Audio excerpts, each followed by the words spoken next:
संतोष देशमुख यांच्या कुटुंबाला घेऊन जे गावगाव फिरतो हे अन्याय नाही, जातीवाद नाही।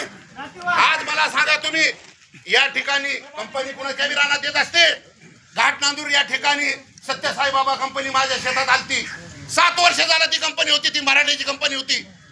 त्यानंतर डीपीची कंपनी होती परळी पानगावची, ती कंपनी माझ्या शेतात 6 वर्ष होती, ही मराठीची कंपनी होती। ह्या दोन्ही कंपनीला माझ्या शेतामध्ये 7 वर्षात त्या वंजारी मी त्या मराठी माणसाला का चहा प्यायला नाही, त्यांना सहकार्य केलं।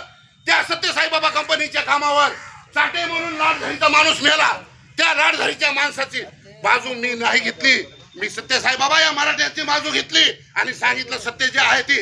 आज या ठिकाणी धनंजय मुंडे साहेबांचा आगर वाल्मिकांना काही संबंध नाही, फक्त ही राजकारणी माणसं परळी मतदारसंघात 2 मंत्रीपद आलेत म्हणून ही यांच्या कळ लागली, त्यांच्या ढोंगणाला कळ लागली आणि त्याच्यामुळं ही सुरेश दास गावगाव मोर्चे काढताय। आज मला या ठिकाणी सांगायचं आहे, धनंजय मुंडे साहेबावर आम्ही बोट ठेवू देणार नाहीत, त्यांच्याकडे बघू देणार नाहीत।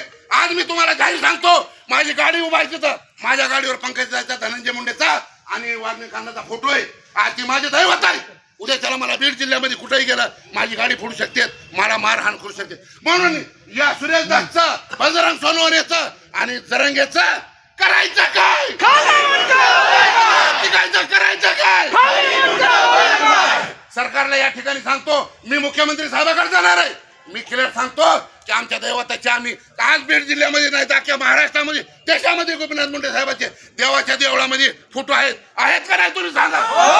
आम्ही आमच्या कपाळावर फोटो लावून फिरू, आज आमच्या दैवताला सोबत घेऊन फिरू, पण आमच्यावर जर अन्याय झाला तर या ठिकाणी करायचं काय हे आम्हाला आज या ठिकाणी सांगायचंय। आणि ह्यांच्यावर गुन्हा दाखल झाल्याशिवाय आम्ही इथून उठणार नाहीत। मी एवढंच बोलतो आणि इथंच थांबतो।